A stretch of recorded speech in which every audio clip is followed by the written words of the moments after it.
Hi, my name is George. I received a kit from MakeLure.com as an anniversary gift from my wife Lori.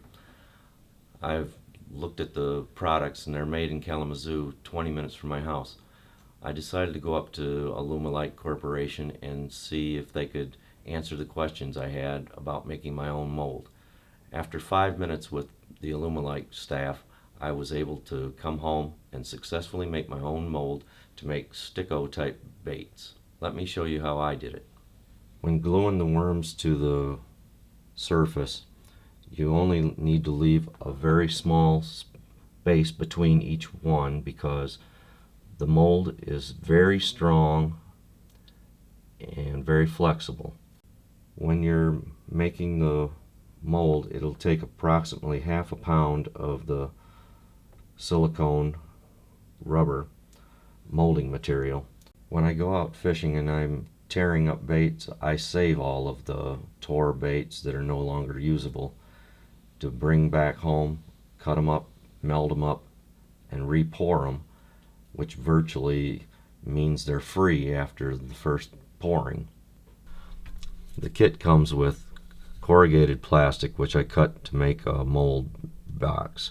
After putting some plumber's putty on the bottom edge of the mold box to secure it to the glass, now I'm ready to get ready for making my mold. I'm using the high strength 2 base.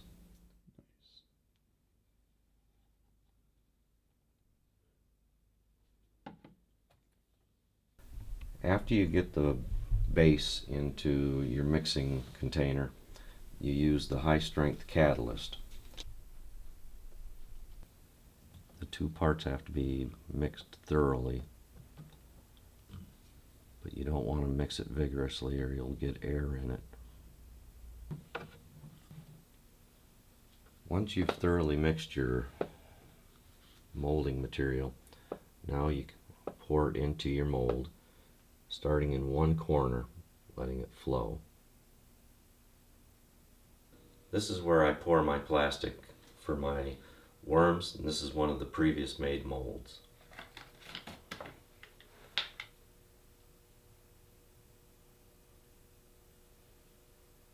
I'll be using about 4 ounces of new plastisol and 1 ounce of the softener.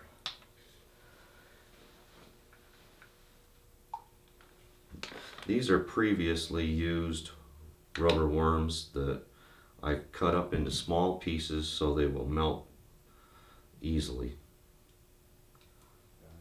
I also add a little bit of green dye to keep the color because of the new plastisol I'm using.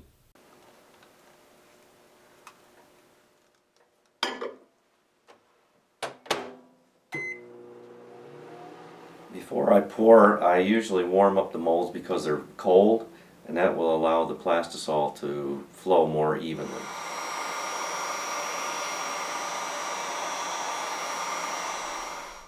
I over pour each mold to make sure that there are no voids left in the mold and that all the worms are completely filled out.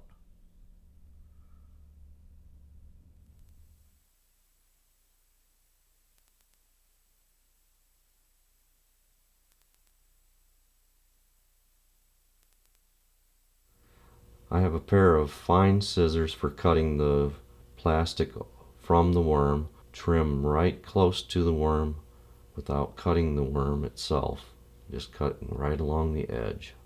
The yellow tipped Senko type bait is a factory made one, and the greenish one is one we poured today. There's very little difference between the 2 of them. You can notice that both of them have about the same shake and wobble when they fall on a slack line. That's what entices most of the strikes. They're not magic, but they sure do call in the fish.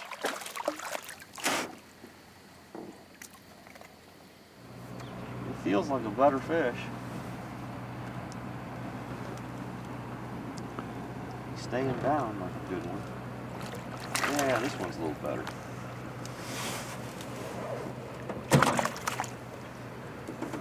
Yeah, he liked that. New poured worm. And another bass falls for our little stick worm that we poured today. If you want to have some fun, learn to pour your own stick worms and any other baits that you really love. You'll never want to fish any other way.